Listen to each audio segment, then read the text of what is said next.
think my takeaway is more from the foundation, being someone that's not married, but looking at the wisdom that you shared, taking that into consideration, but really trying my hardest not to make a mistake from the onset, and doing some research and asking the right questions. Who do you see couples or people in the dating phase really talking about? What does conflict look like for you? How do you resolve conflict? How would you like for us to resolve conflict? What are your thoughts if I outgrow where we are right? Like, we don't have those conversations from the beginning. Let me tell you, shout out to all the millennials out there.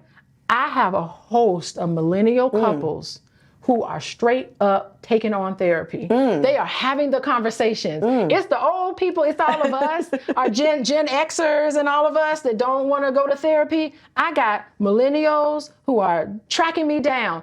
Should I get married to her? I need you to talk to her and let me know if I should get married to her. That's good. We need to have these conversations before we get married. They have no shame when it comes to therapy. I love it. Because ain't nobody trying to be in a relationship and be hurting and crying and trying to figure it out. We ain't trying to do that.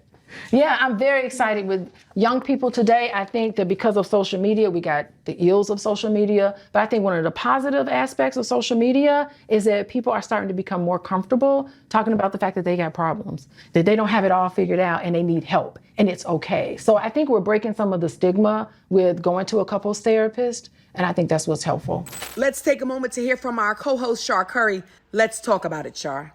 You know what? I love the fact that we chose this actual subject, because what happens in today's society is that there is so much out there when it comes to relationships, when it comes to couples. There's stuff on the internet, there's songs, there's TV shows. And what happens is a lot of couples nowadays, whether it's the man or whether it's the woman, they do not have staying power. And that's because both sides think that they have more options. They got DMs, they got people at work, they got people, when they go out in public. So what happens is it makes you think that you have more options. It makes you think that, the grass might be greener on the other side. And 9 times out of 10, those who have tried to see if the grass was greener on the other side, they see that it was turf. It was turf. It was fake grass. It wasn't even what it was supposed to be. Okay. So a lot of people nowadays, they have to figure out within themselves what it is that is keeping them from working things out.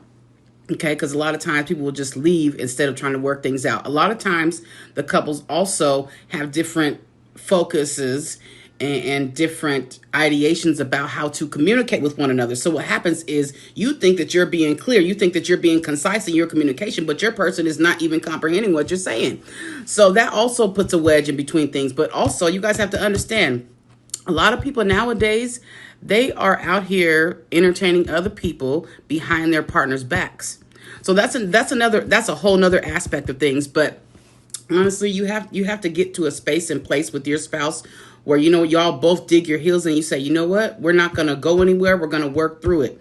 And you have to understand also that if you are in a space where you feel like you can't get through to your partner and you tried saying it different ways and multiple times, bring in a third party, get some counseling, get some therapy. There's nothing wrong with individual therapy. There is nothing wrong with going to couples counseling. But a lot of times what you guys will think that it's just a waste of time. And a lot of times you're wrong, because what happens is sometimes people could say things to your spouse or to you that can get you to think about it from a different perspective. And sometimes that one appointment or those 2 appointments or that 1 month of sessions with a therapist or with a mediator can actually help you to put things into perspective in a different light, which will actually better yourself and better the relationship.